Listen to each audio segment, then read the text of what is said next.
The Igbo question Nigeria has refused to answer. Every nation carries within it questions that refuse to disappear.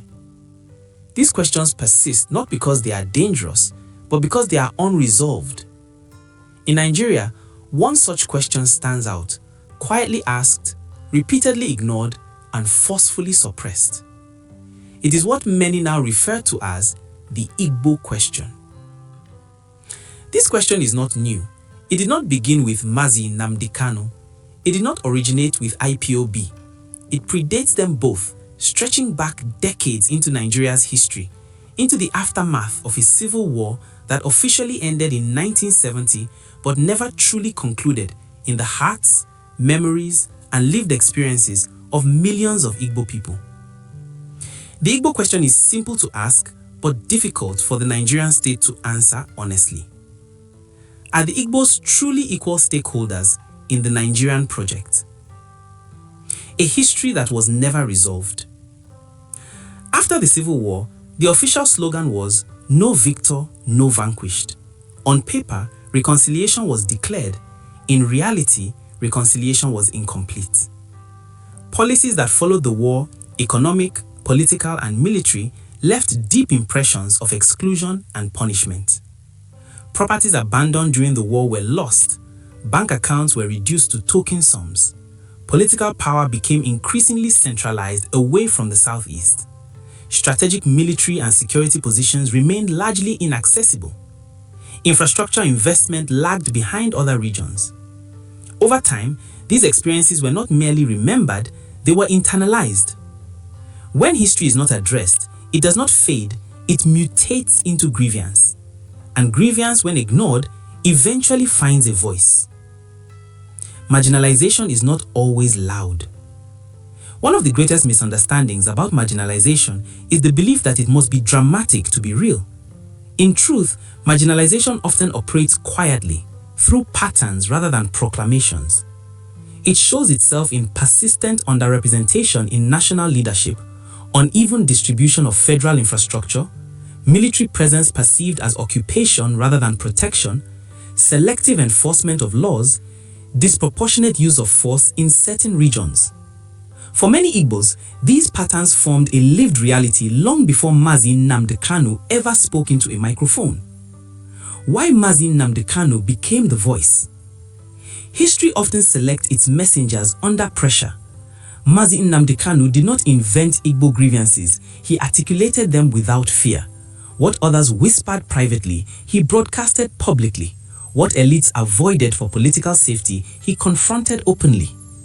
That is why he became both popular and controversial.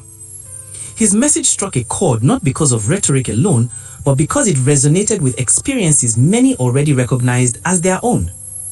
When people feel unheard for too long, they eventually listen to the one who dares to speak loudly. Suppressing that voice does not erase the message, it merely confirms the fear that the system cannot tolerate honest questioning. The criminalization of questions. One of the most troubling aspects of Nigeria's handling of the Igbo question is the criminalization of inquiry. Asking whether Nigeria is fair should not be treated as treason. Questioning the structure of the federation should not be equated to terrorism. Yet, this is precisely what has occurred. Peaceful agitation, political speech, and calls for a referendum have been met with military force, mass arrests, and prolonged detention. Entire communities have experienced security operations that leave scars long after soldiers withdraw. This raises a critical issue. If the Nigerian project is truly just and inclusive, why does it fear a conversation? Georgia's recognition and the mirror it holds up. The honorary citizenship granted to Mazi Nnamdi Kanu by the US state of Georgia did not create the Igbo question. It merely illuminated it. When an external body acknowledges a figure at the center of a suppressed debate, it forces the state involved to confront uncomfortable reflections. Georgia's action implicitly asks, why does this issue persist after decades? Why has dialogue failed to replace repression? Why has the Igbo question become international? The answer is not conspiracy, it is neglect. When internal mechanisms refuse to address grievances, external attention becomes inevitable. Silence from within, voices from outside. Perhaps the most painful dimension of the Igbo question is not state repression alone, but elite silence. Political leaders, business magnates, intellectuals, and even religious figures have often chosen caution over courage.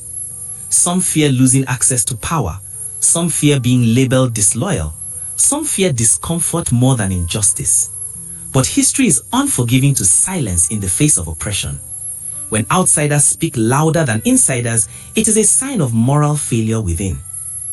Georgia's recognition highlights this contradiction. Why must acknowledgement come from thousands of miles away?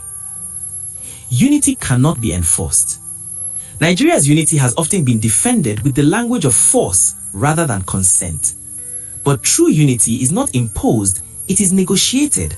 It is built on trust, fairness, and a shared sense of belonging. A nation that responds to dissatisfaction with intimidation may preserve borders temporarily, but it weakens its moral foundation permanently. The Igbo question persists because unity has been treated as a command, not a covenant. The cost of ignoring the question. Every unresolved question accumulates interest. The longer it is ignored, the more expensive it becomes to resolve. Already, Nigeria is paying the price. Heightened insecurity, distrust between citizens and the state, international scrutiny, deepening regional alienation. These are not signs of strength, they are warnings. A question that demands an answer.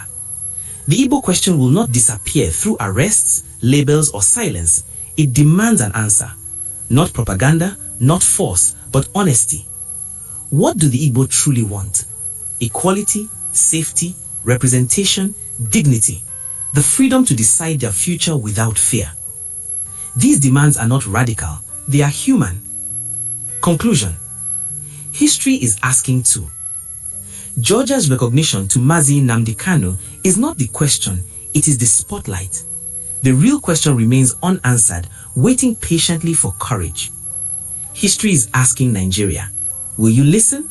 Will you talk? Will you reform? Or will you repeat the mistakes that fractured other nations before you?